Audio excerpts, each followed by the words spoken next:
And there was a lot of discussion from people like myself who said, well, this is part of life outside the classroom, so why shouldn't it have a place in the classroom?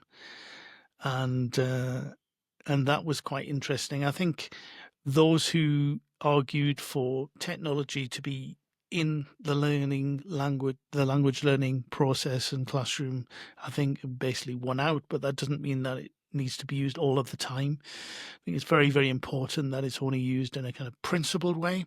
So only when it's going to help the learning. If it's going to take the learner further than they would without it, then that's important. If it helps with motivation, or if it's a way of them being able to learn quicker or easier, then that's fine. But you have to be very careful with technology in the same way that we talked about with games, etc. It can't just be for technology's sake. You can't be trying to teach with technology if it's not the best way to do it. You might be interested in the technology, but you don't have to bring it into the classroom if it's not going to serve the learning outcomes, for example. Yeah, change is hard, and there is always pushback when people are not willing to change old ways, right? And speaking of being careful with technology, do you think that there are changes which are actually harming education?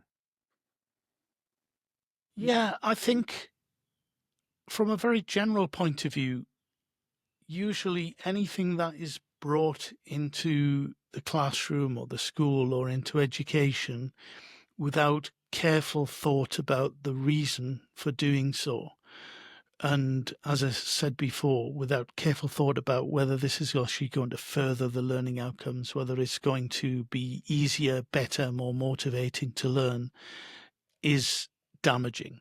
So I'll give you an example.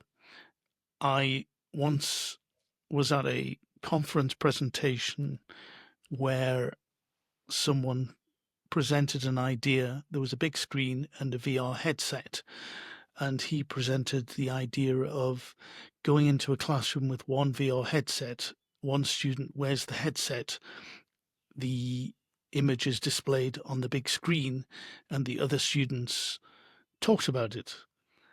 And it just didn't seem to be a good use of time or a way of doing it. There wasn't anything in that activity that made me think, yes, the students are learning more than they would if you didn't have the VR headset on and were just talking to each other. Or even, just showing moving pictures or talking through a game on the screen. It didn't add anything to have the VR headset.